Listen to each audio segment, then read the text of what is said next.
Don't look at the logic of the idea of the roadblock.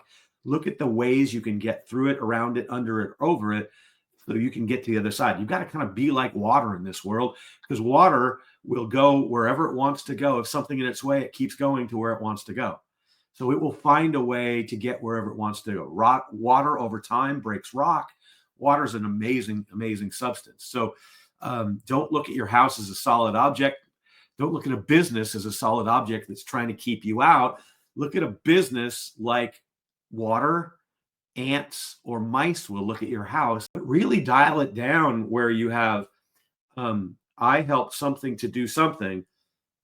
What's the transformation that happens to your client when they do that? I help people be more engaging speakers. Well, I help people be heard by the people that need to be heard so they can influence the rest of the world that they have not yet talked to. The last 3 years, 85% of my clients have won the speaking contest that they've entered. Okay. Pretty phenomenal number. I didn't realize it until I looked at that. And that's a pretty cool thing to say. But what's the result of that for me?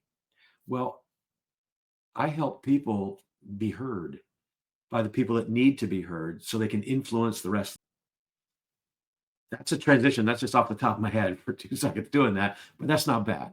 So think about your client transformation and put that in 10 words or less, and you will create the clarity of what you do that a client can see and say, oh my God, that's what I want. They don't want weekly meetings. They don't want coaching sessions. They want problem solved. And what is their transformation when you solve that problem? Because if you can articulate that in such a clear way, if you're talking in their language to their world with their problem, and you can describe their problem better than they can, they'll trust you to solve it. And they know you can. So you want to create the clarity of what you do in the terms of the transformation of your client, and do that in 10 words or less. And then you will have so many more conversations with people to go, wow, that sounds amazing. How do you do that? Because really the first line of your statement is just to have them hear your second line, and so on and so on and so on. So create that clarity. I'm starting to lose my voice here. I'm getting that excited about this. This is great. But create that clarity. It's one of the things that we're doing.